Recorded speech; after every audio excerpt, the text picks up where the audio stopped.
Bom dia, bom dia, bom dia, bom dia a todos. Hi everyone, estamos de volta no show semanal de Scout Life. O quinto episódio que estará a falar sobre como ser bem-sucedido no basquetebol. Temos hoje como convidada especial a Sarah Gaylor, alguém que uma figura feminina que tem atuado muito na elite desportiva em todos os níveis, tanto na Liga Norte-Americana como a nível internacional, estamos a falar Índia e outros sítios. Enquanto ela não está nos bastidores, eu vou fazer uma apresentação rápida daquilo que ela tem feito do basquetebol e do seu caminho até apresentar a data para termos aqui hoje. Só para fazer lembrar que esse show tem como objetivo partilhar conhecimento, ensinar ao máximo, disponibilizar ferramentas do conhecimento para fortalecer a busca de excelência. Para todos aqueles que estão à busca de excelência, podem entrar em contato conosco via Facebook ou via Instagram. Está aqui as nossas páginas, Instagram, Facebook, YouTube, Musa de Cor. Poderão entrar em contato conosco para partilhar ou fazer sugestões, ou seja, que nós estamos abertos para poder partilhar o nosso conhecimento e encaminhar dentro da busca do conhecimento que esteja necessário. Sem mais de menos, vamos apresentar um bocadinho daquilo que é o background da Sarah Gaylor, norte-americana de nacionalidade, e cresceu e nasceu no Texas, principalmente Dallas, é a cidade onde ela cresceu. Aqui temos a página dela para todos aqueles que estariam interessados a seguir o que a Sarah tem feito. A página dela está aí disponível, é www.sarahgaylor.com. Vamos um bocadinho analisar o que essa página tem para nos oferecer, que é muito rica em termos de informação, e acredito que vai ser muito interessante. Então, está aqui um bocadinho sobre ela. É uma pessoa de fé, uma pessoa que acredita muito na presença de Deus até apresentar a data. Ele opera, aí tem uma referência de um versículo bíblico, Mateus 5:16. Aqui temos uma passagem de YouTube muito rápida que eu vou lançar agora.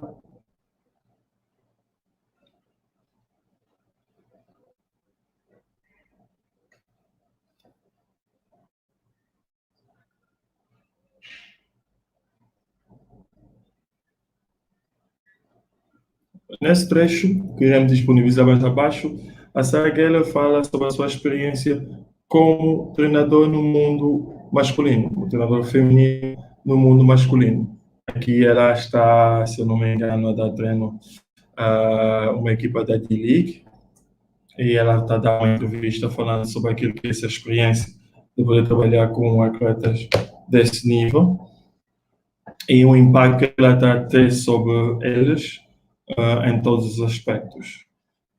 É uma pessoa que tem capacidade de treinamento one-on-one, que é Skills Coach. Ela faz também scouting para a D-League, para a Liga Norte-Americana. Infelizmente, por questão de sigilo, nós não podemos mencionar que equipa pela qual ela faz parte. Também faz broadcasting, tem viajado para a Índia e outros países além dos Estados Unidos, em que ela partilhou o seu conhecimento e ajudou a formatar o basquetebol e tudo que a ver com o management desportivo nos países onde ela esteve envolvida. Estamos a falar Índia e outros países. A seguir, na página, temos o Professional Basketball Training. Ela dá workout ou treinamentos de alto nível competitivo para a melhoria da condição física e tudo que vocês podem querer saber sobre o condicionamento de jogadores do basquete de alto nível, podem entrar em contato via e-mail usando o contato que está na página dela, que é Sarah Gaylor Basketball. Ok? .com. Nessa página vão poder entrar em contato com ela para saber mais um bocadinho sobre os programas de treinamento que ela tem disponível. Aqui temos algumas imagens do que ela tem feito.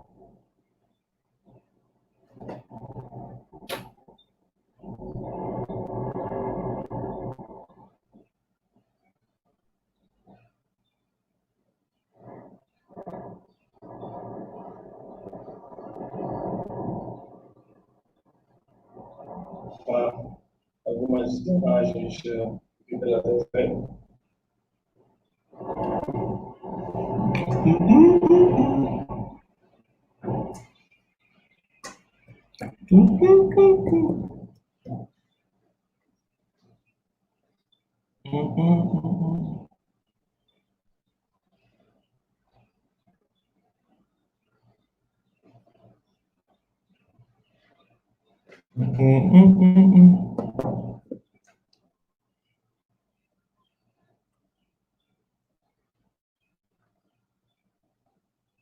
Tiraste no vídeo, Vitor.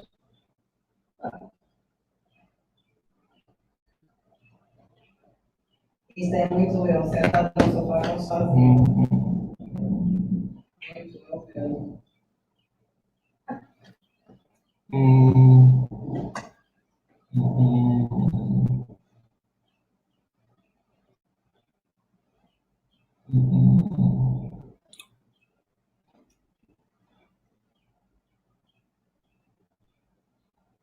Pronto, aqui é um bocadinho daquilo, é aquilo que nós falamos um bocadinho no início.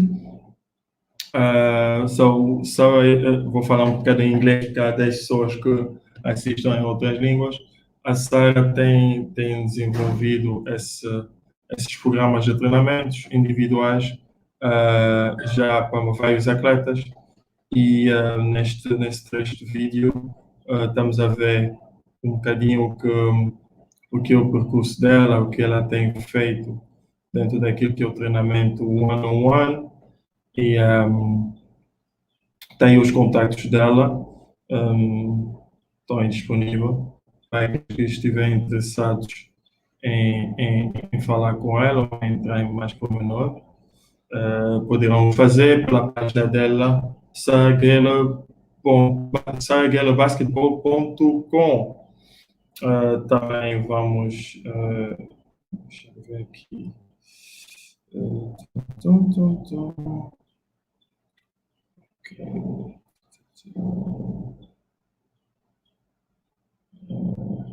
Ok, contudo, vou pôr mais um bocadinho aquilo que é os treinamentos que ela tem dispensado para os atletas. Ok, é isso. Aqui as imagens, ela está a preparar um post, um jogador da posição 04, que tem treinado com ela durante o summer. The link, estou a falar agora com a Sara, acabou de chegar em casa, ela faz horas extras de voluntariado, acabou de chegar agora a casa, em Wisconsin, Estados Unidos são 10 horas.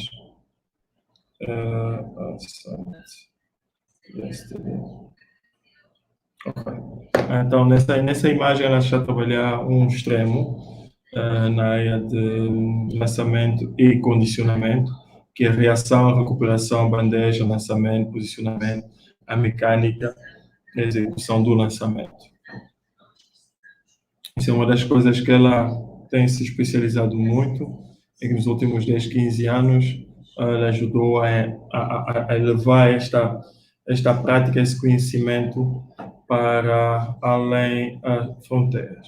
Bom, aqui nós temos o Mav Up, que ela fez parte. Deixa eu ver, acho que a Sara está com algum problema, vou ter que lhe enviar mais um convite, um momento. Envio já bem rápido.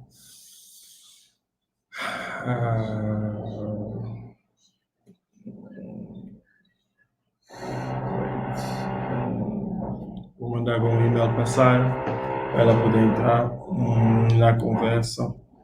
Ela já chegou. como eu já disse, ela faz parte de uma comunidade em Wisconsin, onde ela tem prestado serviços de apoios, ok, comunitário.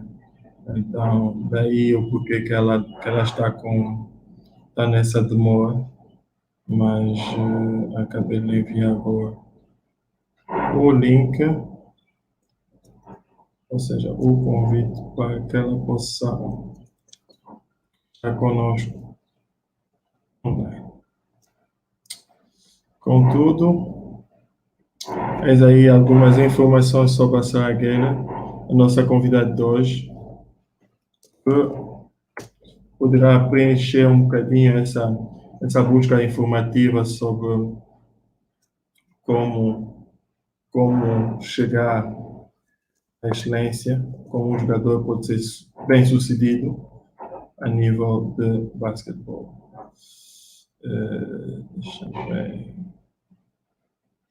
Pam, pam, pam, pam. Uma musiquinha que nos clipes dela tem sempre alguma coisa. Ok. Aqui temos uma imagem dos Marvel Legends.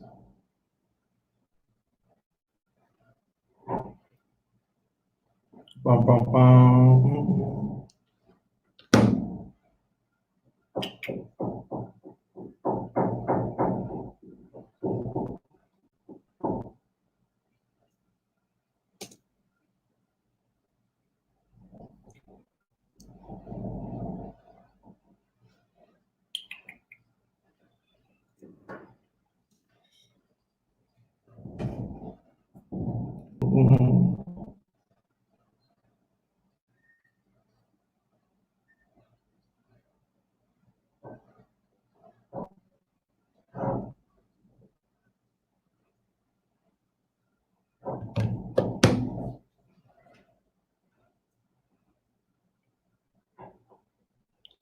Aqui.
Hey, what's up, sir? Hey, can everybody hear me? Oh God, you take forever to arrive finally. So I was going on your page, Oh on goodness. your online page. Yeah, I would love to be your player because you give even like tea and coffee for them at the half court. You see the guy with the cup. So that's perfect. That's so great. I was talking a bit about your story as a coach, as a basketball professional, skills coach, trainer, and a woman on this industry. So I was a bit doing like little tips about all the things that you've been doing around for the past 10, 12 years, saying basically too that you the only woman who beat me in 101 when I was coming from an injury. Just to let you know that Doesn't matter. I'll be doing good promo on you. Okay, so para todos aqueles que estiverem interessados, but everyone who want to get in contact with Sarah, so that's the link right there. Sarah Gaylor, www.com. Okay, you can get with her and talk or set up a request for a workout or whatever. She will be more than pleased to listen to you. Okay, so we jump to the conversation because time is money. We have to make it worth. Nah. So you have 1 minute and tell us essential of what to be your day to day on this high level world of sports industry in 1 minute before we start taking all the major point of today show. So basically, 1 minute to tell them how it is to be in Two sport. minutes? Like yeah, like Great, a lot. you get yeah. I know you have a lot to say, so I will give you like 4 minutes. No, You go no, to the major things and I got this. So in order to play at a high level, you just have no. to. First about you. We want to know about you first, your story Oh, on the sport industry. Then we're gonna jump to our topic. Now I want you on your own word to talk about you. okay. What you've been doing as a woman in sport, you know. Well, basically, I've been coaching for the last 12 years. Obviously, men, women, kids, just all through the spectrum. But I have a passion for coaching men. It started back when I first started playing ball. I went to University of New Orleans, Division I, graduated, played a little after. I've, been in the G League. I've strengthened conditioned NFL players. I've had my own teams. We won championships, multiple years in a row. We have an undefeated record. We've, just pretty much just done it all. And it's just knowing the game, honestly, from inside out. Like I worked front office, which, isn't my forte, my favorite, but like learning the game through and through from like a GM's perspective, from basketball operations perspective, from coaching perspective, from training perspective, actually helps you be a better coach and a better person. And if there's advice in this, like telling about myself, those who want to be a coach, try and make yourself a well-rounded coach. And that's coaching is my passion. So, and coaching men is my passion. So I've been able to do that for a long time. Great. So there we go. We have that little resume about Sarah. We're gonna jump to the subject of today, or is how to be successful in basketball. So it's a complex questions. It brings a lot of things together. But what we're gonna do today, and I hope that you agree with me, is to have the major key points, the base, because what we give is like our experience, our knowledge, what we see every day on players, things that we didn't know when we were young, and we make it available for anyone to use it the way they want to get a better result. But at such a point, it will really depend on them to really like explode in the high level. So basically, we're gonna go through some few things that we think that's really relevant. They will really like capture their attention and think that they can actually apply on a daily basis. So, what this topic tells you? Well, going with the theme of basketball and how to be successful, a lot of people talk about, oh, you got to be athletic. You have to know, you got to be strong. You have to play ball. You have to have knowledge of the game. And that's 100%. I totally agree. But a lot of times people just focus on that. And I like to focus on the little things. And I think that's what makes champions and separates, one caliber of a player to this caliber of a player, the tiers. So I want to focus on today the little things, and we'll touch on physical things as well, especially with the strength and conditioning. But being successful is, having the right attitude, having the right mindset, being a good teammate. You can be the best player in the world, but say this scout is over here scouting and watching you, and they don't want you on their team because you're not going to represent them very well, and the coach is going to end up getting mad at you, and the player is going to end up resenting you just because of attitude. And so I want to help you guys be able to, be a good person, be a good player, be a good teammate, be a good role model for the organization. And then that's where, people start trusting you, your coaches start trusting you, your teammates start trusting you. And then that's where you start building the championships and, doing really well in life. Okay, great. So basically what you say that is a combination of physical behavior and real that make the perfect match of a successful play. But you have to understand, and everybody have to be clear here, your way to achieve excellence is on what you're able to do. We just have one Michael Jordan, one Kobe Bryant, because they have a mix of talents and sacrifice a lot of things and work through it and get to such a limit. So for everyone, we say that sky is not is the limit, but we know that I will never jump higher than Vince Carter, but I can be close to it. In my word, I can be excellent, because that's the thing. The challenge is to be remembered. When we play, we create emotions. So we want people to remember, oh, I remember Sarah Geller played for the Bucks and she did this and that. Yeah, I remember Victor, he was like, playing and doing this and that. So that's the idea. Para todos aqueles que falam português, se tiver algum problema ou alguma coisa que nós falamos aqui que não foi percebido, por favor, podem fazer a pergunta ou solicitar aqui alguma coisa que teremos prazer em repetir. So your fans already jump in. Maxi say hello. So going back to what said, he's right. Like, you might not be the next Michael Jordan or Kobe Bryant or LeBron James or Giannis, but you can be, who you are, like your specialty.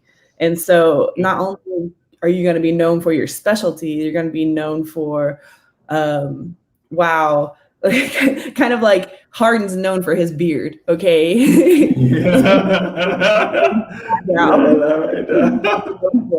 Like, oh, wow, so-and-so is a crazy person, on the court, but off the court, like, wow, they're really respectable and I want to be just like them, and that's actually really important. Okay, so let's jump to the first topic. So this is our team, and we're going to just go to the first topic and break that down. First up is the fundamentals required to be pursued as an eligible prospect. So I will do that in Portuguese to make sure that everybody are following us. Os fundamentos para que tu sejas elegível dentro da lista dos futuros talentos ou dos talentos que estão a ser analisados. So it's on you. Do it. I mean, basically everything we've already said goes right into this, the mental part, the role model part. Another way is, can you accept criticism? So as a coach, some coaches are different. Like and there's different coaches who win different championships. Phil Jackson and Bobby Knight. Are you kidding me? Yeah.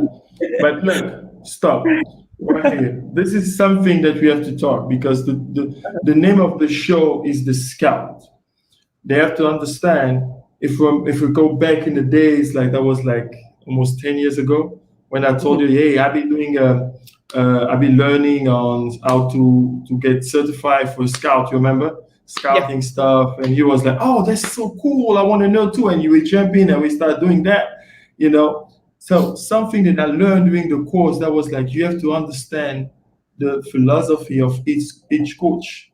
Bobby Knight is crazy, he's intense, he's able to jump on you and push your short and and Phil Jackson and the coach from San Antonio Spurs, they're like chilling tactic, explaining stuff and go through details and show you how to get in and out and where you're going to receive the ball and really all cleaned up, like you don't have to kill yourself because your mind play, your body follow, and as a scout, you have to understand each offense technique of each team. You have to learn all those offense to set up your report. Now, as a player, now, you have to know all your plays and all the players of the other team, so to make you able to position yourself on defense. So this is what you say, to be a good receptor, to receive criticism and to receive input. Because what you receive, you transform it to action. Okay? Right. So, yeah. So, I mean, whatever the coach tells you, whether it's, and players are different too, like how they, player. But as the player, the coach is kind of the all in all, and your teammates are kind of the all in all. As a team, but if you're coach, if they're like getting on to you, because you're not going to be perfect. Like, you're never perfect. People think they are. Exactly. Can you understand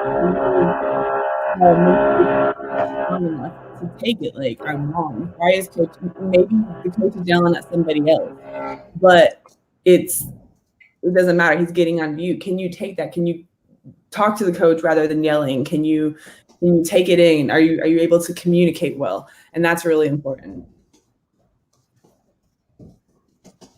So great. So that's for the first round. We just killed the first topic, and we have no questions. So we're gonna move to it. The second part. Oh wait. I have something else. Another. Okay. Is the officials. You got to be able to communicate with your coaches, but you got to be able to communicate with the officials and people and players who out there. Just in Africa, officials in Africa. You cannot argue with them. This is another story. We need a full episode to talk about it. And I know even in US. They have a lot of drama with the officers. It's not just in Africa. I know that they're crazy. Yeah, I'm telling you. You have a captain, let them handle it. Your coach is going to be fighting for you. You can maybe say something here or there if it's like in the right tone or in the right frame of mind. But put them on your side. Why are you going to go and just cause a fight with them or go get a tech or make them angry at you? Like, there's literally no sense in that. So I just wanted to bring that up. I can't stand when my players are just going at him. I'm like, leave it alone. Like, keep playing your game. So. Okay. No, that's perfect. We can go forward. Para todos aqueles que falam português e têm alguma dúvida ou alguma das coisas que nós estamos a falar aqui em inglês não foi bem recebido em termos de compreensão, por favor, façam a pergunta que irei voltar sobre o assunto e descrever melhor. Tudo bem, Narciso Miller? Bem-vindo na conversa. So now we can jump to point 2, right? Which one is that? The strength? I'll show you right now. So wait, this is okay, and there we go. So essential way to train. So before you start breaking down that, I wanna explain so for nobody get confused. We talk about the main point or muscles or part of your body as a basketball player you need to train the most or more regularly. It's not that this is the solution and just have to go by this way. No, but those are muscles that you will need and use most of the part of your life as a baller. Yeah. That makes sense? Oh yeah, for sure. So basically, when you strength train, you're strength training for an entire season. Like you don't go in saying, I'm going to lift for this, I'm going to go condition for that. And mind you, those who hate, sorry, but it's a part of the game, especially in that preseason. I remember being a player and going into the season and being like, oh my goodness, it's preseason. I know what's about to happen. And we just like the first 3 weeks. I'm like, oh man, but it's a part of it. So I have a question, Uh-huh. and everybody have that, but I don't. It's not on their mind. When you have professional athlete, college player, you have a preseason, that off season. I mean that the season just end. The players, even like for the professional or the college players, have a break of maybe a month, and then they're looking for a PT or personal trainer or a skilled coach to prepare them for the preseason. They never appear at the preseason like, okay, that's my body, just kill me.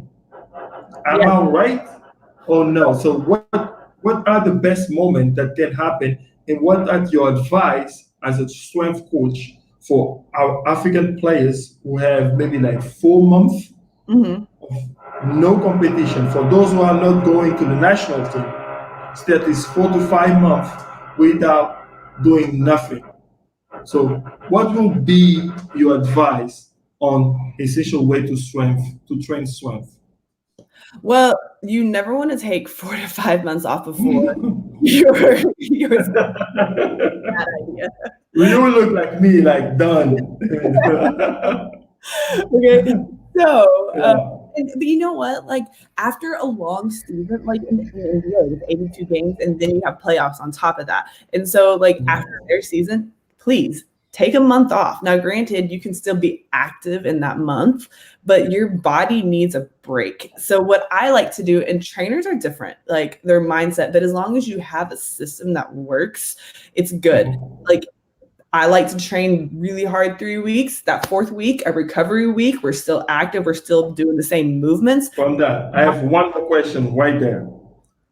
What the difference for you of training 4 hours, 3 hours and a half, and training 2 hours from 1 hour and a half or 2 hours and a half? What's the best? Short, intense, or long and intense? Definitely not long, because you're just gonna wear yourself out. You want Thank you. get efficient. Efficiency is the key. I hope that we have coaches here in Africa to understand that it's not about the hour you put on the training. No. It's about the quality and the intensity you put on the training. Absolutely. And what you're doing and the right techniques, because if you're doing the right techniques and the right movements and the right lifts and the right running and even the right practices don't have to be 3 hours long. Hours. Thank you. God. especially if like you have a really long season and like lots of games, lots of practices. Sometimes your players need to sleep. And I know that sounds funny, or sometimes they need to recover somehow, like come in and let's do a film session instead. Come in and let's stretch. Come in and let's do some active recovery and do a film session and then call it a day, because we've practiced, 5 days in a row and we have a game and, an upcoming game, and you can't just it has to be efficient. And now granted, you can still have practices, obviously, like you definitely need that. You still need to stay strong in the weight room, but definitely totally agree. Efficiency, quality over quantity, all that. Because you do not, by the championship game, your players should be at their peak, not dead. And so it's a challenge sometimes trying to figure out, okay, because you start off really hard preseason. Obviously, you got to build the foundation. You got to get them in shape. You got to get them mentally ready. In the middle of the season, you're maintaining that. Okay, you get here, you maintain it. Then you kind of back off just a little bit, because once you back off that little bit, your body starts to recover and it starts to feel really good. And that's when you want to put your championship game, right when you're feeling good. Okay, now I have a little question. It's about this point that we just talked about it. I'll take questions all day. All day. So tell me. I know. His name is That's- he gets buckets. That's where we met. That's where we met in Dallas. he used to get on my nerves. They call me all day because I get buckets all day, and I was like, oh, your name is not all day, and I don't know if you get buckets all day actually. Yeah, that's why you beat me. But I was injured anyway. So, Doesn't matter. so tell me about this. I have one question, who is not on the people mind, but I want to know from you, who is there almost doing or every year close to them. How long run a preseason training session for pro level? We talk about NBA or D League or NCAA training. We talk about court training. You'll tell me an average of time. And now I will talk about lifting room training and strength conditioning. Average time between that, how long normally takes. Okay. Well, and this is different for every coach because remember, not every coach is the same. So they want their own system. They want their own ways and how they do it. Some coaches are, more hardcore. They want to go longer. Some coaches are, which they don't get out of hand, but they go longer. Some go. No, but they don't go for 5 hours, so 4 hour training, 3 hour and a half. Come on. No way. So, for the most part, training camp's a week. Sometimes it'll be like a week and a half too, but a week to 2 weeks, just depending on where you go. And again, it's like, average. Give me like average time. Maybe a 2 hour practice is a pretty good practice. Like is pretty 2 good. hours.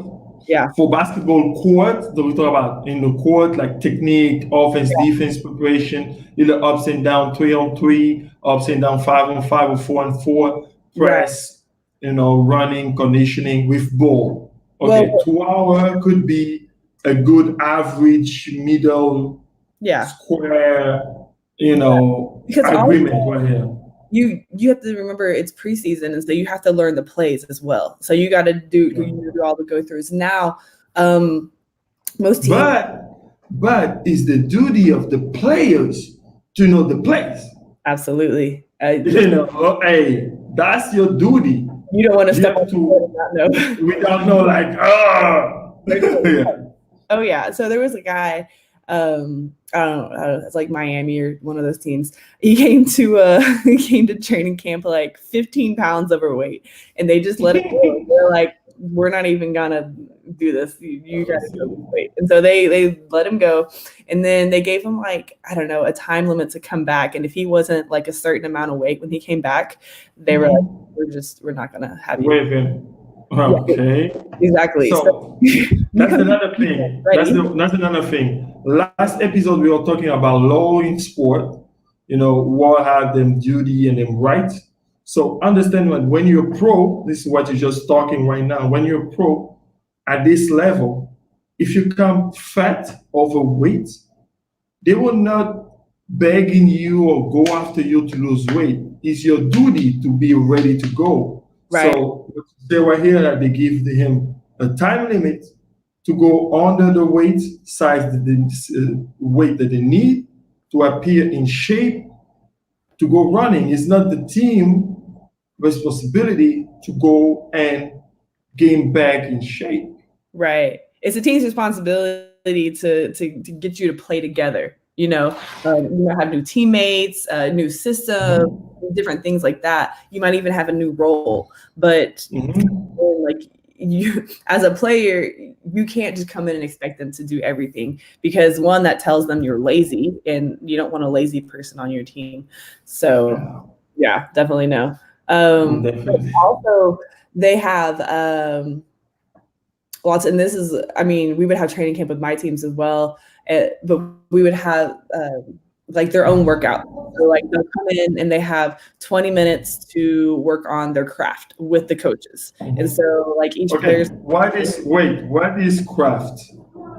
What you do. So if I'm a rebounder, I'm going to work on rebounding. If I'm a shooter, I'm I'm a You have to understand that we are not in US. We talk for most of all for African who are online and try to, some stuff. That's what's stopping you to make sure that everybody understand what we're talking about here. So the craft is the individual contribution that you make on a team that help to build the team together to your produce special. a result.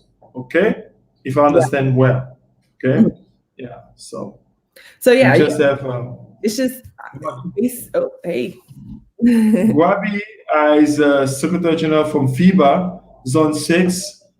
Just a very interesting live, Mr. Muzadi. I'm really proud for all that you have done to promote this amazing game around the world. It's really a good conversation, so I'm learning a lot of things. Thank you so much for both one. So thanks to be there. Obrigado to Mr. Wabi. Any question, please, this is the time to, attack my guest here to give me everything she knows today. So yeah, keep pushing. So you were saying about the craft and Yeah, so like you'll come in however many for 20 minutes, and it can be different, but before or after every practice, you'll come in and work with the coach or with the trainers just on what you do, and then practice comes. So it's not just about, okay, I got to go to practice. No, it's working on what you do, your specialty, getting your reps in, having practice, and then you can come in and work on your own things, and then if depending on what your weight schedule is, and also veterans and rookies have totally different weight schedules. You should not. Thank you. A veteran, if he's been playing for 15 years and he's been playing for one, this guy's got legs. This guy.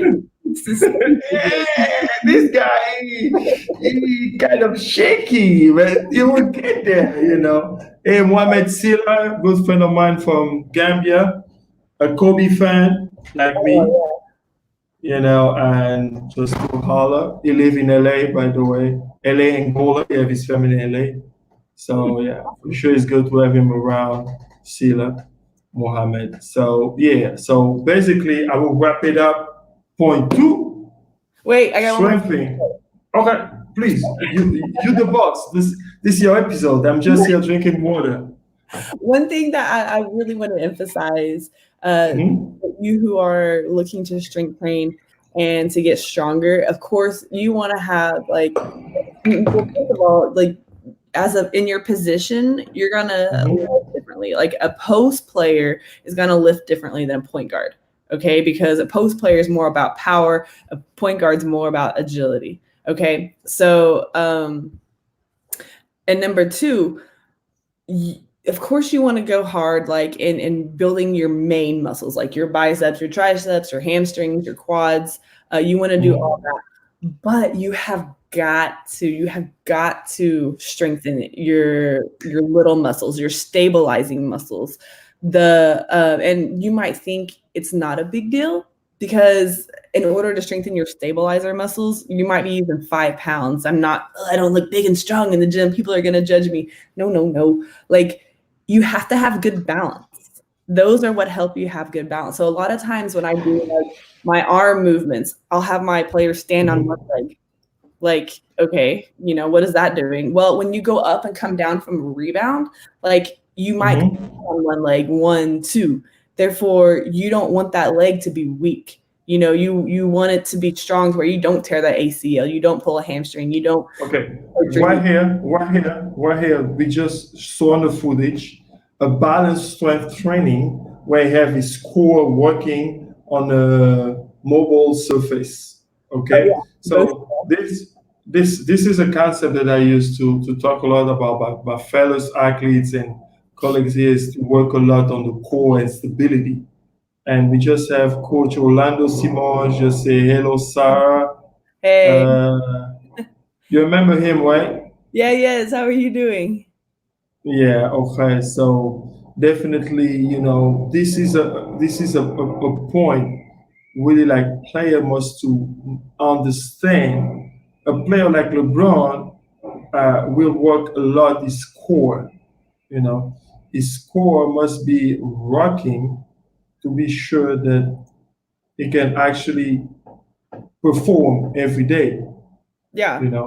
and this is a point that our coaches here around must really like put emphasis on it. Yeah, it's the little things, the movements like standing. So as you're doing, I don't know, a shoulder press, okay, put it on a surface like that's not stable. And another thing is for those of you who are working out at home, especially like here in the US, like we have the coronavirus, everybody's at home, like the gyms aren't open, you know. Here too, we just at home. So, and even after this, if you don't have a place to go work out, you can work out at home. One, body weight is huge. Like, okay. And especially if you do enough reps, you're going to get tired. You want to build endurance. Okay. It's not about doing how many times I push the heaviest weight. Like I did two reps. No. Give me like 15. Give me like 15 reps just to start off. Weight, intense, good repetition, good executions, so you make explosive so you can really like fortify and strengthen your muscle. When you in cardio, your cardio is working, you're burning more calorie, so you involve in your full body. This is a way, right? Yeah. So as the season goes on, you can shorten your reps, okay? But in the beginning, you have to build that foundation. You got to build the endurance. And so, like, it's okay to do body weight stuff. Also, it might sound funny, but find stuff around your house. Like, don't just be the one that's like, oh, I can't do it today, whatever. I'm just going to not work out. Like, or I'm just going to run instead. Like, running, perfect. Please do that. But also, then, like, find...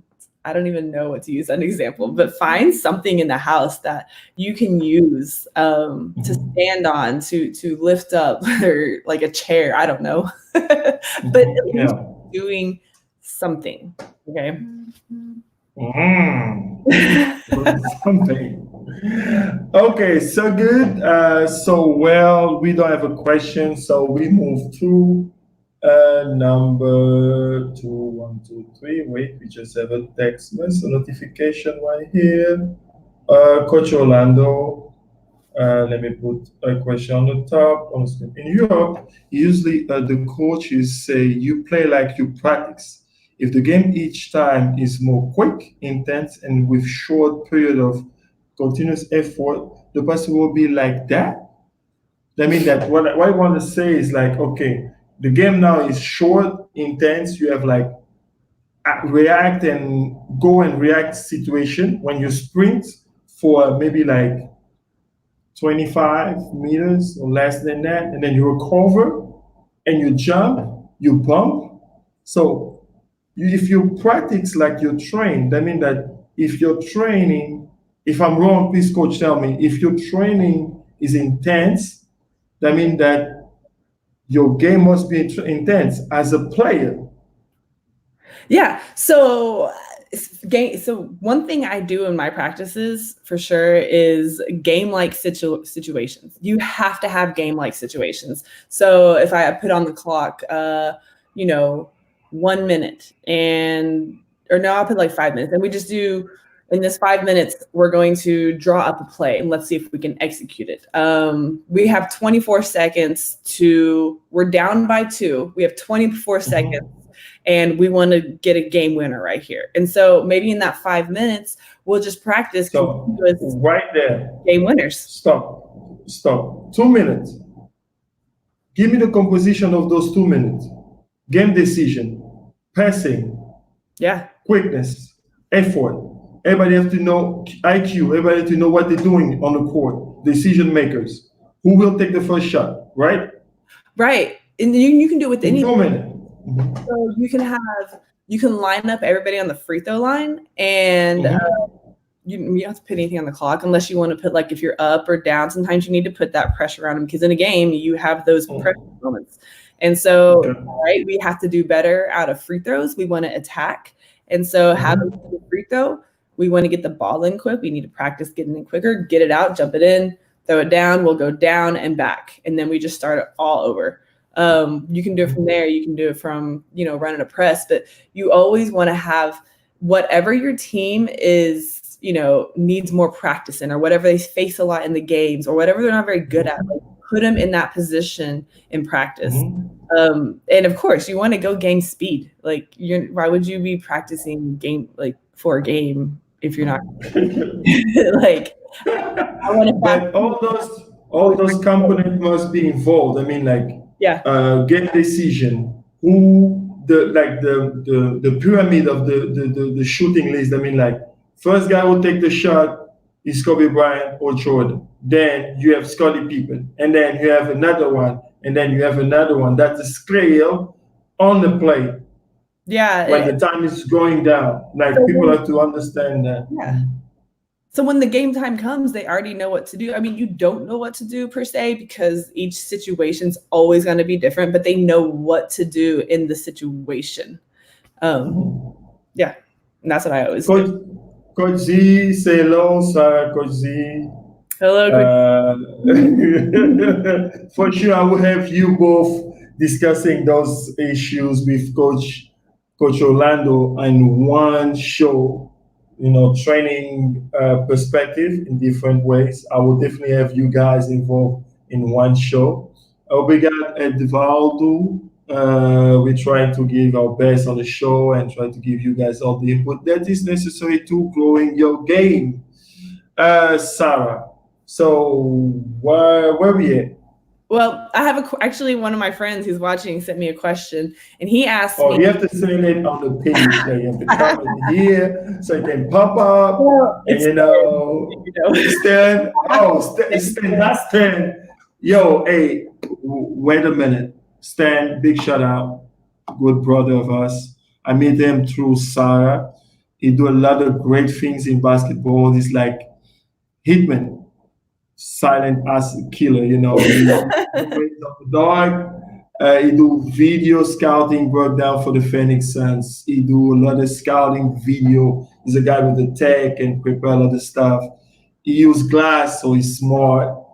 He's really smart. I love him. We've been partner for a moment, for the past 10 years, and also he be involved on the concept. Him.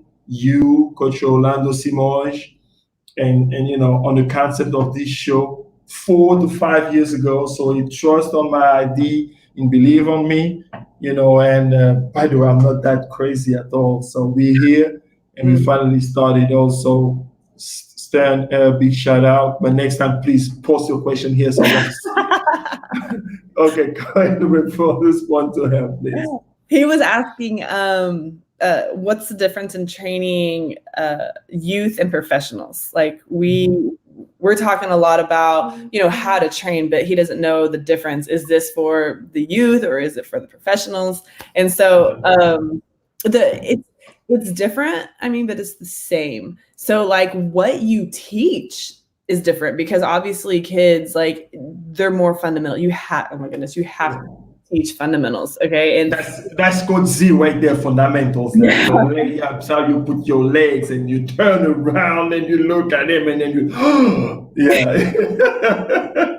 And the funny thing is the pros, let's go over this. You have to teach fundamentals too. Like, you know it, like, you expect them to know it, but you never forget about it. You still have to have that repetition. Maybe not as much, because someone who's been playing for 25 years or whatever, they're little to now, they know it, but you still have. I have a story about that.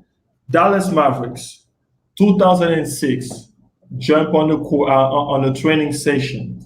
I saw Dirk Nowitzki in the wall, hand on his back, a ball. A trainer teaching him how to shoot the ball to the wall, doing the mechanics. Because on the video, they're showing that his elbow just moved a little bit away because he have like a hit shoulder or something like that. So just to understand that those small things, that maybe coach didn't catch, the people that run him, or the scout, the trainers, etc., help to really like go over that to get a better result. Yeah. And so and one big thing I oh my goodness, I wish more people would teach this to kids. It's basketball IQ. You cannot just IQ. teach a kid to dribble, to shoot, to pass. They Pass. need that. Those are fundamentals that they need, and you need to keep teaching those every single day. Even if they get tired of it, keep teaching it. Teaching. Always like, okay, yeah, and you can make them a little more advanced. Yes, please do that. But So, okay, you on have the IQ position, Mhm. you talk about spacing, Yes. knowing the spacing on the Knowing court, when to moment, pass it, knowing when to shoot it, knowing shoot. like when they're coming down with the ball. So you have your point guard and you have your guard running, and you have Mhm. like your bigs going forwards wherever they go. As Okay. they can see what's about to happen. I'm a forward. I see my guard is about to drive in, so I'm gonna move right here so his lane is open. Or my point guard driving, I see where the defense is in transition. Okay, I see Mhm. this is open. So if I go here, that's gonna make this person open so I can Open. pass them the ball. So now they're starting to think the game, they're starting to see the game. Okay. But a lot of times I'll see kids and they just know So themselves. your They advice for African basketball right now being, Lions and, yeah, we clubs need to invest on video, on scouting sessions to see, Have because you learn today, kids of today, they learn from what they see, yeah. right? So you put that on the pro. Okay, the video analysis, etc. But this must be done since the beginning. When they get to the pros, they understand how the basic mistake that they do on the court, that they can improve them result or contribution during the game, right? Yes. Yes. Video is a huge component of the game. Like not only like of course scouting and everything, but watching you can what I like to do as a player back when I played back in the day, I like to watch Way back, like really like okay, just say no. I like to watch people who were my position and who were better than me, so I could learn from them. Okay, and then not only do you do that as a player, but then you watch yourself, and then sometimes when you watch yourself, you're like, I look like that. Oh my goodness! Or you can be like, oh my goodness. So, but you have to do both. And then you have to watch other teams when you're scouting and all that. But I'm just talking about developing and getting better as a player. And coaches, tell your players like, hey, you play kind of like this person. I want you to watch more games when he's on or more film on him. I mean, one thing that we have to talk, you and me, is something that I understand when I study for 8 months scouting and GM. My course was GM and scout. Okay, I understand that you scout a player, comparing him to someone who plays before, who made it, is almost the same characteristics. So from that, you kind of take the numbers, compare, say, okay, this is Victor. He had the skills, the running, and the IQ of Penny Hardaway, and he don't have the same handling, but he can do this, this, and that. So people who don't have the visual contact with you have a short understanding of what you can actually deliver. Am I right or not? Yeah, no, that's right. And do you guys remember what I said earlier in the very first thing I was talking about in the essentials of becoming a good athlete, successful in basketball? I said you have to be a good role model. You have to have good character on and off the court. You have to have a good mind. And this is one of the reasons is because you have kids and people who are looking up to you to be like you. They want your work ethic. Like, do you have a good work ethic? Because if you don't, you're showing the next generation how to fail, and you want or the US, whoever, like you want people to be better and like you want your kids to be better than you. And so you have to have that mindset of, I want to show hard work ethic. I want to show how good I am at my specialty. I don't want to try and take over a game if I can't, I want to have good character. I want to be able to communicate to the media well. I don't want to be one of those people that are like, I'm here because I have to be. I'm talking to the media because I have to be. No, like, don't be that person, because now these kids are watching you and they're going to be obnoxious and not uncoachable, and they're not going to be good teammates, and they're going to fail. So They come my question. I have 3 questions I just listed up right here. Behavior. So you split that in 3 components, right? It's like on the court, outside the court, on the locker room, right or not? oh yeah, it's all over. Yes, absolutely. Okay, right. Then social media behavior. Everything you post, everything you say, Everything. on media, the way you respond to your fan, the way you represent verbally or postingly the shirt or the team that you represent, must count on the scouting report, right or not? Right. Yeah. It's Okay. even when Okay. you go to, like, so say you go to Now, the I just give you the outline so you can go through it. I just give you the outline because it's going to be you responding on that. So I put just the outline. So outside the court, outside the court, we're talking here about going to the club, having drinks, take care of you know your weight, know that you get money, but the money that you have, you're aware to split the part to invest on your body. right. Okay, so now it's on you. Tell me about those 3 points because I give you actually the guideline where I want to push it. Those are 3 questions. Players, behaviors. How did you, on your side as a coach, you give me your overview as a coach, what you want to see on the player, and you give me your position as a player, how you must act to set yourself in position to always be appreciated for what you bring to the team. Well, as a coach, you address it in the very beginning. You address your expectations, because if you don't and things start happening later on, now it's an issue and you don't even want to have those issues. And so I would always give them a piece of paper. As we know, not all players read what you give them. And so I would have with this paper, I would go over it. Like, you should do this, you can do this, you cannot do this. If you have any questions, ask it now. Rookies have that in the league and college when they go to D1, right? They have like a short course that they put them together and say, look, in our league, we run the show. So you want to be part of the show, that's how you have to act. Boom, boom, boom, boom. Those are the rules, and that's it. Yeah. You jump over that, you out. So yeah, this is straightforward. No, yeah. Look, African. This is a learning platform. We're learning together. That's how I want people to come in and ask a question to understand really like what are the small pieces who help the industry to move forward.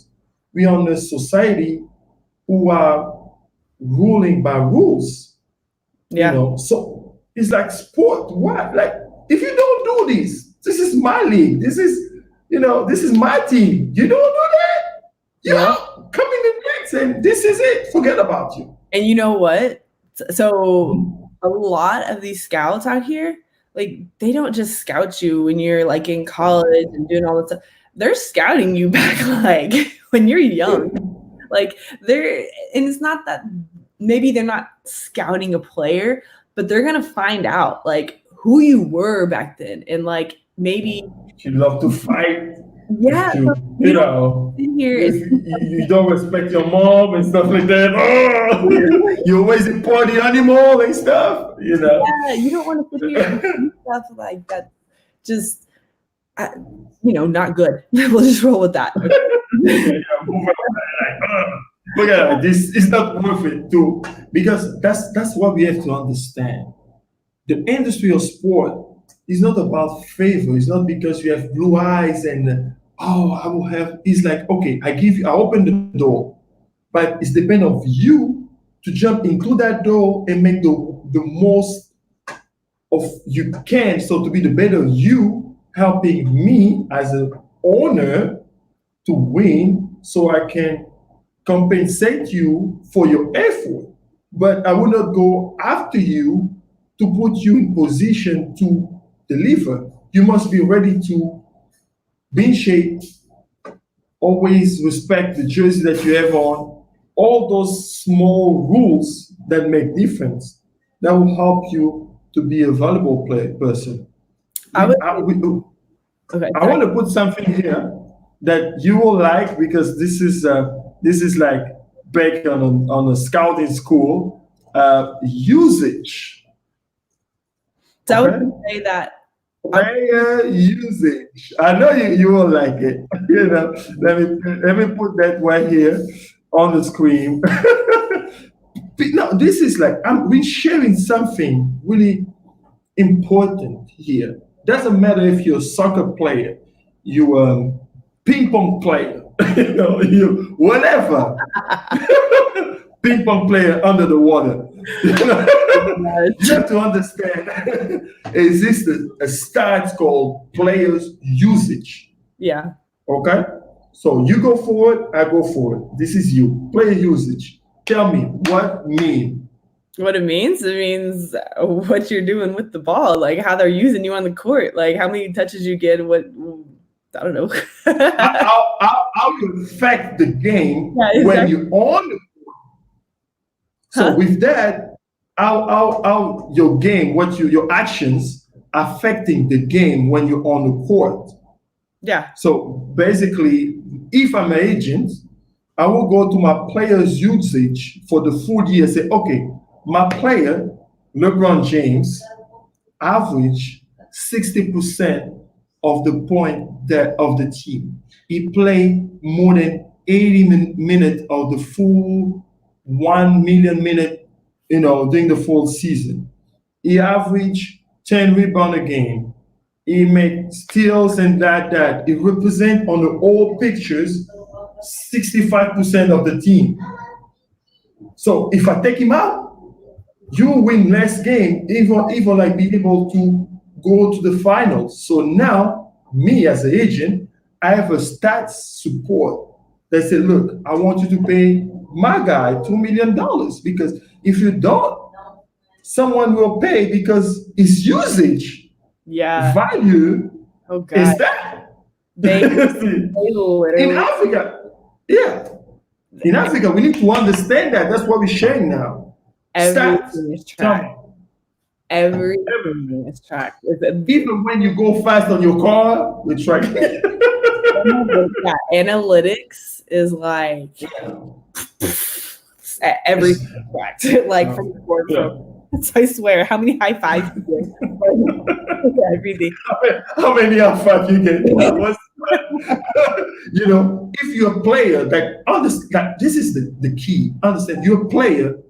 Your marketing your marketing asset. You just jump on a team, people like you have fun, or paying the ticket, come over to watching you play. You understand? It's a two-way business. You, as a player, you just have like 10, 12, maybe 17 years. If you're lucky, you go to 20 years like Kobe. Oh, good gosh. Very few. Yeah. So, and you have to agree with that with me. You know that the game today is softer than before, right or not? Very different. Thank you. So the injury that we have back in the days, was like really rough stuff. Remember, in my days, we have a guy who's a center. They're the Jordan rules. His job was just like, okay, I'm Oakley. My job is protect my best player, setting pick and hit someone. I would use my muscle on someone. You cannot come every time and do layups on me, because that's my job. You had muscle? You want to see something? No, stop. So we good for usage. I was expecting to have people to ask questions about it, because is this kind of stuff is on a deep stat analyst. Is really analytics, deep conversations. Analytics. Basically, they not talk a lot about it. They don't really expose it, because it's like something really like issue. Because what you see I love to. I talk about it like 3 weeks ago on the live on Instagram on my boys an homage. The one in Portuguese that you tried to follow, but that was tough for you. Uh, I said, you guys have to understand that when you have a guy like one of my teammates who play here was great, name is Miguel Otonda, who shot 15 times in a ring and they have 26 points, will give him almost 75% of making shot with a guy like Iverson who shot 50 shots and scored 40. You know, efficiency wise, I will tell my boy Angolan was Miguel Otonda is more efficient than Iverson because if I say, okay, good, you know what, today I will give you 50 shots. Because everything is a factor, right? You shoot 50 times, that means that they will have more rebound. I like, and not just me. Like you have to be Yeah. like I Effective, yeah. and to coach a Jack Fest like for someone who just shoots every time. Shoot it! You know, that was funny. It's like Mike Cuban said to the pass the ball, shoot it. You even have the ball. It's just like shoot it. My golly. You know? Yeah. Wait, if you shoot it a lot and you have a high efficiency rate, oh, you kill it. Shoot it! Shoot it! Don't press the ball. Forget about the team. Just get it and shoot it. Yeah. You know, that's so great. Yeah, you know, I mean, so that was a short windows. That stat wasn't on the show, but I just want to give more insight about, you know, the whole picture, how to be great, to understand that it's not just about how pretty you look, you know, how pretty you look. You know, it's not just about that. You have a lot of component around that makes it up a great player. You have to be a complete package. Yeah, you know, to move forward. People always talk about the physical and the athleticism and, you know, ball handling, shooting. I mean, yes, those are great components of it. And playing the game is a great component. It's playing the game, obviously. But there's so many little things that go into it. So I hope this has helped you guys. You know, the character part, the studying, the strength training, doing the little muscles, the balance, preparing for a long season. I hope this has helped you guys a lot. Okay, now I want to talk about something right quick. I hope that Webby is there. My help him management versus entertainment. Management versus what? Entertainment. Entertainment? It's okay. It's my English is good enough to post that. Okay, I'll say entertainment. Please help me. Let me see if everything is good. I'm shooting that right now. There we go. Well, it's kind of spelled right, so it's fine. Nah. Okay, look, we talk about sport. We're done with our subject. Nobody answered questions, so I will give more insight about management against entertainment in sport. So, what are the main components? Because I'm talking with someone who runs the back office, like GMs, selling tickets, you know, create income for the team. Well, okay? If you don't have people at the game, you can't pay the players, you can't pay for the building, you can't pay the people working at the building, and therefore you're not gonna owners aren't gonna be happy because they're coming out of pocket and it's not gonna be good. So no, it's basically sports is in the entertainment industry, like it is. And so it is. It's just you have to perform. You're there to perform. People will pay to see you performing. Stop. Come on, no more add on that. People have to understand. When you leave your house or your neighborhood and you go to the pros, you got paid to perform. Well, yeah, actually, well, I mean, and people come to games or come to visit teams that are winning because they're entertained by winning. Or like, say, when the Lakers come into town, why do they sell more tickets? Because the Lakers are the Lakers. They're entertaining, you know. Yeah, you will tell me that Dallas Cowboys. They're like, they got the M's gig, but they sell a lot of tickets because they have a lot of entertainment doing the thing. Right. They play a certain kind of way. Like again, let's go back. Not that Bobby Knight's my favorite coach by any means, but like he's entertaining. People go to the game just to watch and see what he does, you know? And so there's a huge entertainment aspect to it. And you know, management has to deal with that. So like we got to get we got to get the people who work on the entertaining side to do their job. So make revenue for the management to be able to pay the players and the fees and all this stuff. And so it all kind of works together. So you got management, then you got operations, and you got so much. 120% entertainment. Are you kidding me? Perfect. So we have 15 more minutes. Let's talk about phases. Okay, we talked a bit about training, you know, intensity, volume, etc. I think that was all right. So I will not go back to it, but I want to talk about this thing that I will post right now. Let me see if my English is that good, you know. Oh goodness. Oh God, that will come with a bomb for you. Years. Your English. Okay, that's It's the getting better. It's getting better. I know. Oh God, I'm trying. Oh, be Be a a student of the king. Yeah, you have to. I mean, Now look, you don't explain it like you're in US and you want to share with a bunch of college guys who know how it works. You right now in Africa, as my sister, you jump now, you're in my world. So I want you to explain, you're explaining to someone who is the first time to get that insight. That's why we're here. This is all about this platform, to be like breaking down complex things in simple ways, like you explain to a kid the way it works.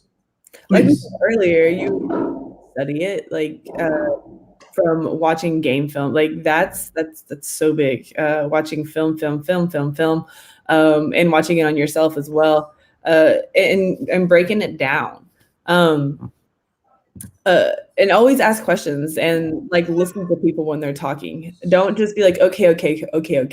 You know, some people just like, you know, they're not listening to you. But Question right there. Be a student. You have to understand that back in the days, maybe you passed by that, I passed by that.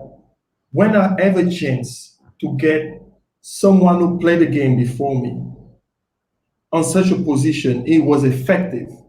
I will go to his house. I will stalk him. I will go, look, I will clean his car. No, but he would share with me his knowledge, the way he have that move, that little flair about his decision. But today's kids, when like you know, I'm an old G player. I come and say, kid, you know, that move you should do that. Oh, I got this. We have a lot of that right now. no, you got to be able, and even if you already do know it, sometimes just listen. Like they might be able to tell you something you didn't know about it, you know? So yeah, and ask the importance to have like veteran to be involved at such a point on the pro or on the youth part is really important because of that. They pass through it during a long period of time. Yeah. You know, what do you think?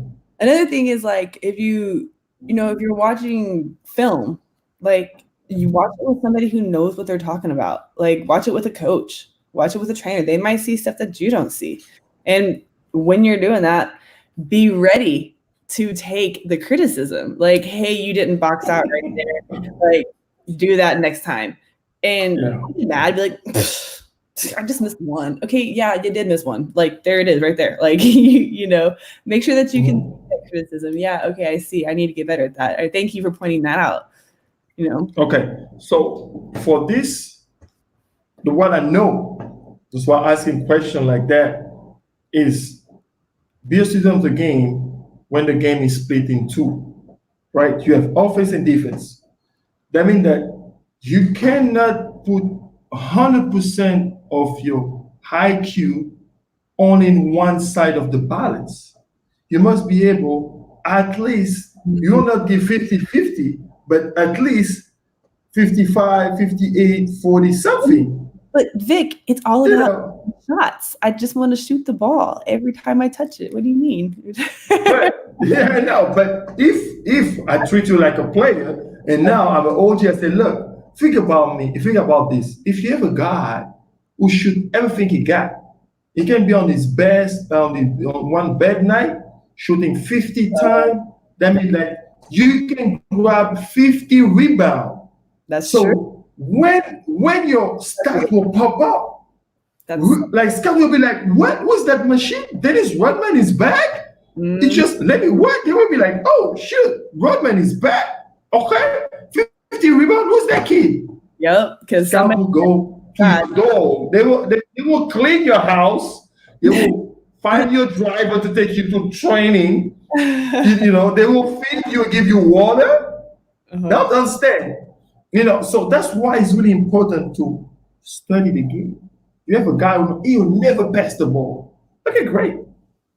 Just wait for the rebound. Yeah, and grab the rebound and score. You have to watch too. Like if you don't, so there's so many. Like I love defense. I love defense so much, but that's not accurate for Americans. They love offense. You're right. You have to be. Some coaches won't even like you could be the best offensive player in the world, but if you don't play defense, they won't recruit you. Just because you might again.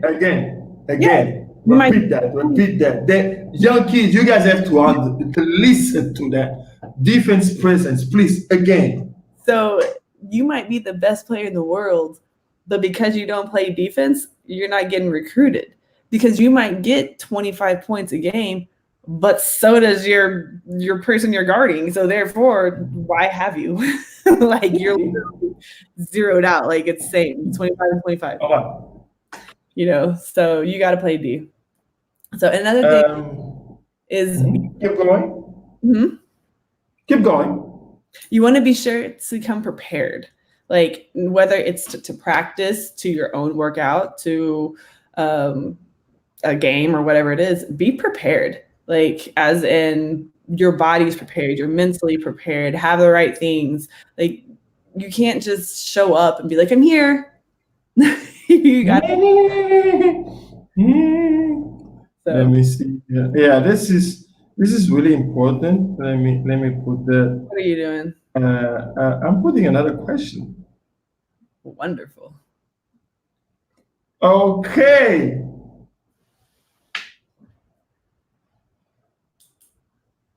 NBA what's your thing? Concept.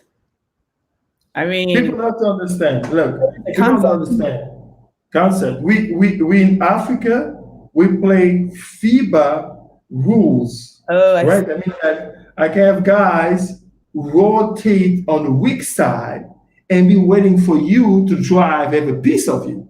Right. Now, understand that's make tougher for a player to go to the rim because basically they won, I guess, mainly four more of the guys on the weak side or the jumping over the middle line between the rims and the rims, like they have their foot and their body on the cross waiting for you, like, you see?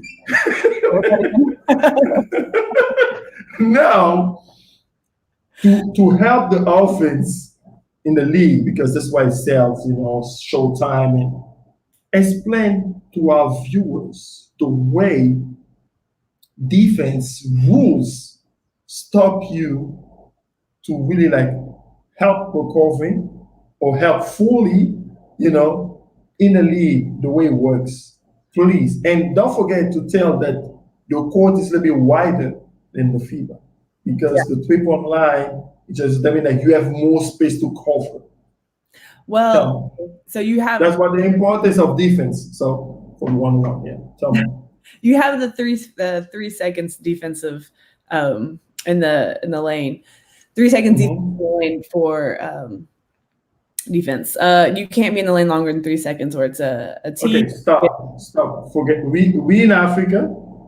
The lane is about the square where the paint, like you get the rebound, the paint. So 1 foot cannot be inside the paint. There's 1, 2. You have 3 seconds. You have like like you putting your bread on the milk. You're like, oh, it's wet, and then you put it back. Yeah. Right? You're like 3 seconds, you come back. Okay. There's more rules to it, but you can't have 1 foot in the lane for longer than 3 seconds, unless you have a hand on somebody touching them, or you're guarding someone. So, like that's in the lane.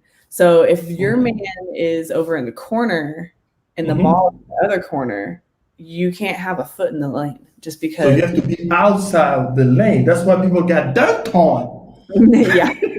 Yeah. Because you want to help back and you're like, I got you. You're my picture. On the wall. So anyways, but the one thing I like about it is it holds the person guarding the ball accountable. Because you can be a better one-on-one guarder on defense with the ball. Because you can't just let them go by you and be like, oh, I have help. Now, granted, they still help in the NBA. You just got to be able to move over quicker, or it's a little slower. They can't be camped out.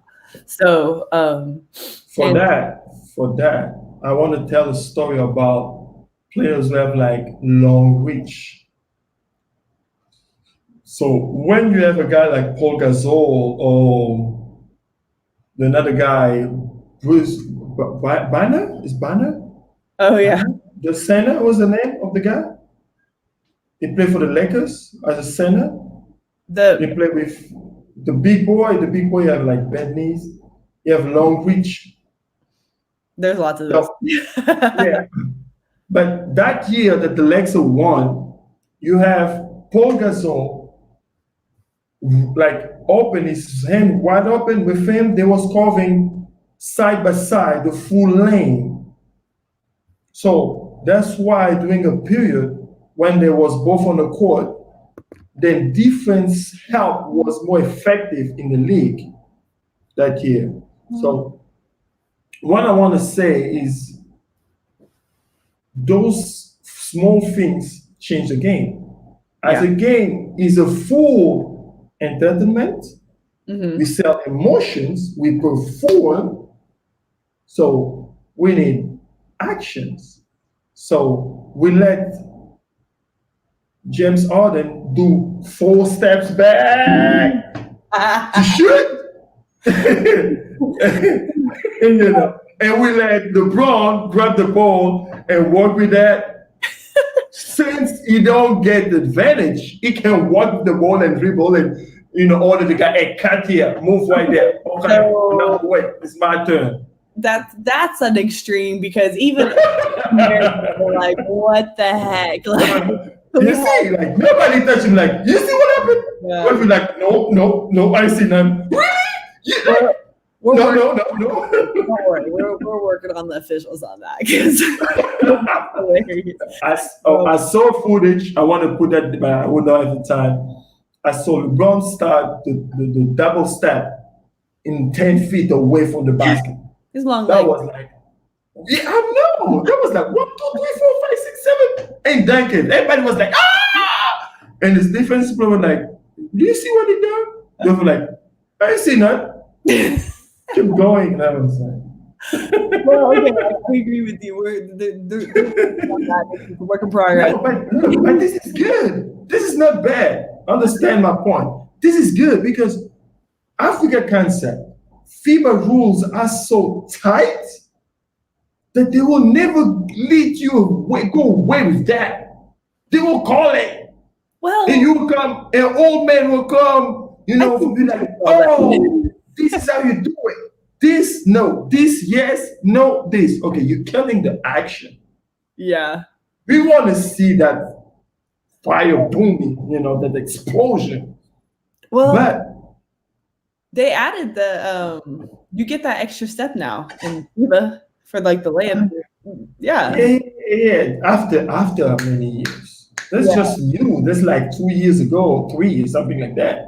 Yeah. And I'm okay with that step. I think that's fine. But another one, we have maybe like 10 more minutes. Another one. Tell me about the zone. Why in the NBA they don't play zone? song. Zone defense. They, you know what? They do a little. They do. Yeah. They do.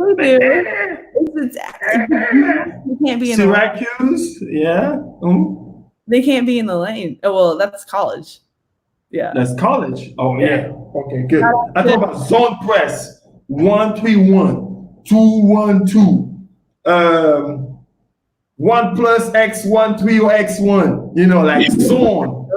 It's a New York angle. New York angle and shotgun stuff. And yeah. They have they'll do presses here and there. Like it's not completely forgotten. They still do it. So people are like, oh, they don't play zone, they don't do press, they don't do all this stuff. Yeah, they do sometimes. I have the book. Look, I have the book. I ain't seen no zone plays in the league. No one. They got you tricked.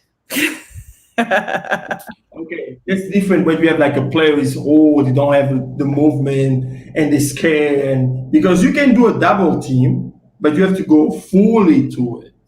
You cannot just double and recover. This Run and on jump. the rules, it's gonna be like penalty. They will call it. You can't do that. If you go for double team, you go forward fully and you grab him and you break his hand and Yeah, you can't do that. No. technically, I have my teeth broke, Yeah. Don't tell me that'll happen. This is a man game. So I think this we're wrapping up. Once again, if you have something special to tell, to just resume this great chat, let me know. I'm trying to get a picture on how to share that. Please keep going. Oh yeah. Well, if you need to talk to me, you can hit me up on my website. As you saw, Vic had it posted down below. There's a contact tab up top, and you can click on that, and you can send me a message if you would like. Yeah, don't send too many messages. I'm her whole brother. I don't like when too many messages dropping out on email.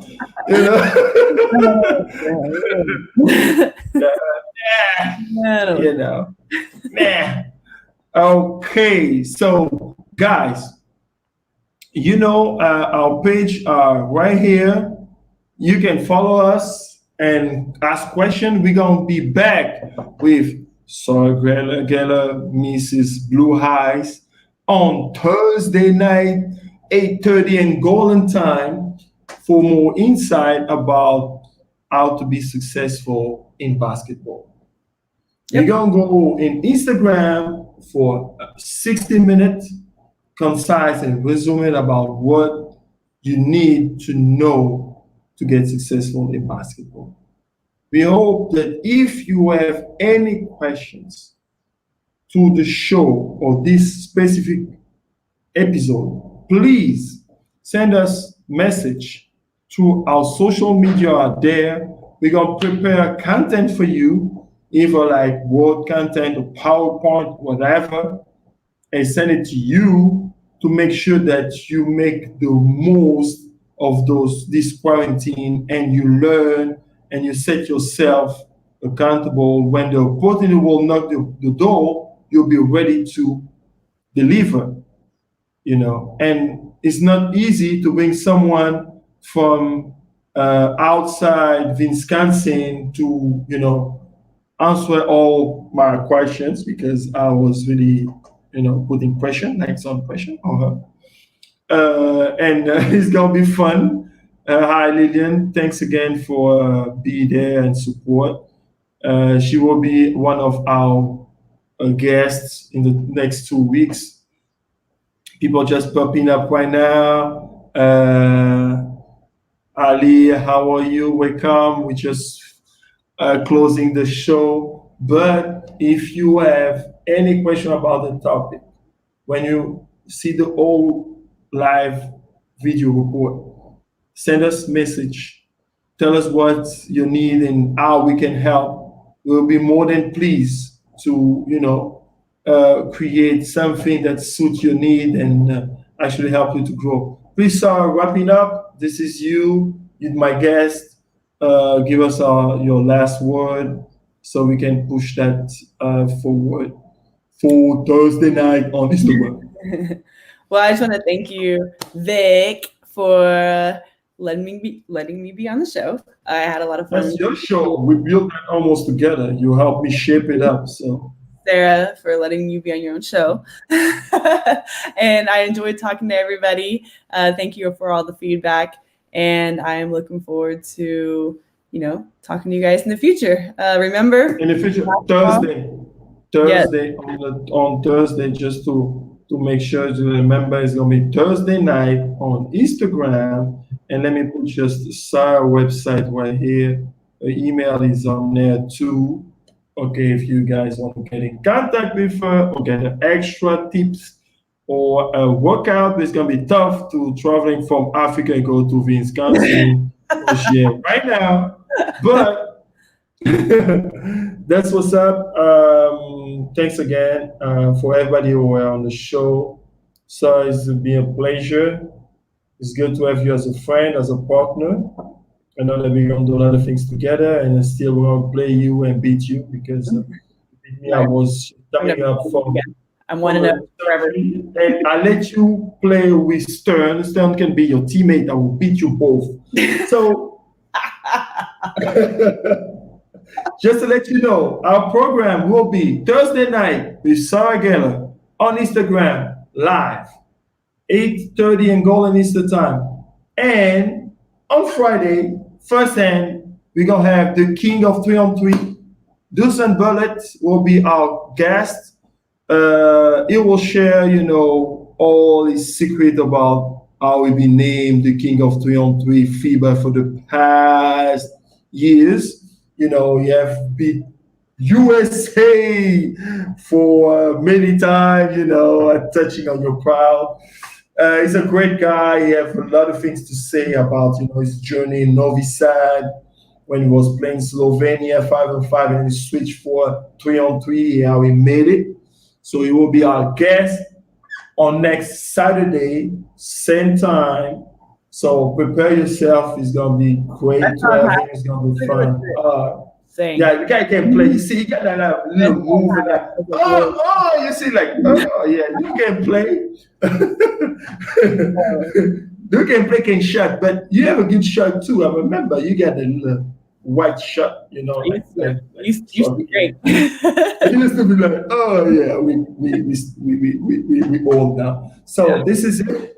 Thanks again to everyone to be here. I hope that it was worthy for you guys to share with us this 1 hour and 38 minutes of sharing. I know that some of the concept that we went through was a little bit aggressive for what the people knows, but that's the idea, create a reaction so we can learn together, we can shape together and bringing up the best of the sport industry in Africa.